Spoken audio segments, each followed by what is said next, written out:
बिंदु को लेकर, जो बच्चों से जुड़ा हुआ है, जो छात्रों से जुड़ा हुआ है, जो उनके पेपर से जुड़ा हुआ है।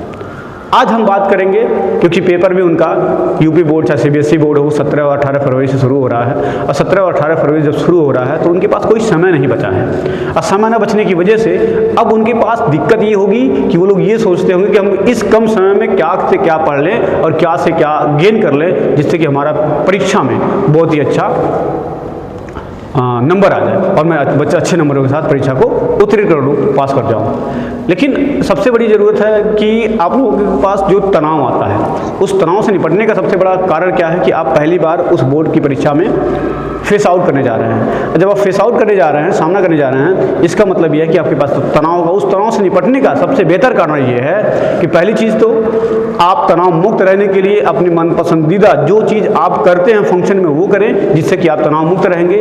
और टाइम के अनुसार आपका जो सब्जेक्ट जिस डेट के हिसाब से है उसके हिसाब से आप डे डिसाइड कर लीजिए और रिवीजन करने का प्रयास मैक्सिमम करिए। यदि आप रिवीजन नहीं करेंगे तो सिंपल सी बात है कि आपका परीक्षा के पॉइंट ऑफ व्यू से आपकी तैयारी कम हो जाएगी।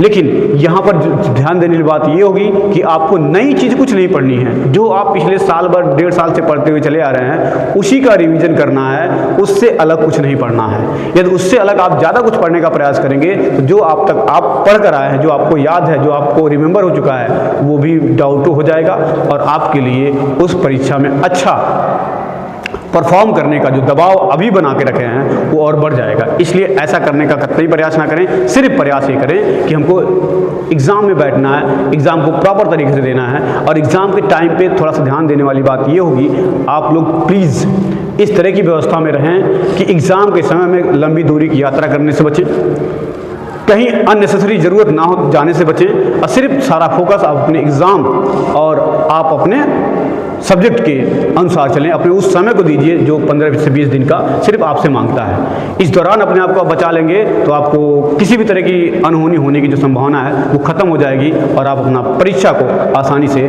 दे सकते हैं।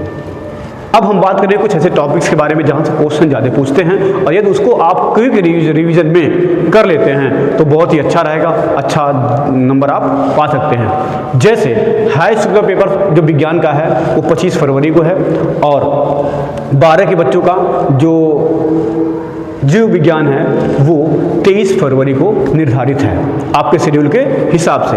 अब उस शेड्यूलिंग के हिसाब से आपके पास कोई समय नहीं है, मुश्किल से 8 से 10 दिन का समय है, जिसकी वजह से आपका पेपर आपके सिर पे खड़ा है। लेकिन इस कम समय में आप क्या क्या पढ़ लें जहाँ से आपको अच्छा नंबर गेन आ जाए।